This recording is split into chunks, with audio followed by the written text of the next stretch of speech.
একটা মেয়াদ যদি করতো, আমরা 10 বছর 20 বছর 20-30 বছর বাঁচবো, সে তুলনায় হিসাব করলে ভাইয়া তার অর্ধেকটা যদি আমাদের দিত, আমরা কিছু করে খেতে পারতাম, আমার বাচ্চাদের লালন পালন করতে পারতাম।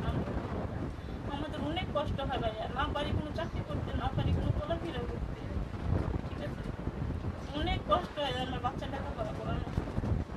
কোনো জায়গা থেকে কোনো এই যে এখন আসতে বছর শেষ হচ্ছে, সবাই খোঁজ নিচ্ছে কি অবস্থা কেমন, কিন্তু সারা বছরে কেউ একবারও খোঁজ নেয় না। সরকারি কর্মকর্তারা সরকারি চাকরি করে, ওদের 20-30 হাজার টাকা করে বেতন দেয়, কিন্তু আমাদের যে সামান্য কয়টা টাকা আজকে যারা গার্মেন্টসে চাকরি করতেছে সামান্য কয়টা টাকা পায় ভাইয়া। বাজার সাথে কি আমাদের ওদের সাথে কি আমাদের আলাদা? বলেন, একই বাজার, একই দাম, একই ঘর ভাড়াতে থাকতে হয়, একই জায়গায় থাকতে করতে হয়। আমার কোনো সামর্থ্য নাই আমরা দেশে যাই করে খাবো বলেন, তাহলে কেন তারা আমাদেরকে আমাদের ন্যায্য পাওনাটা কেন আমরা পাচ্ছি না?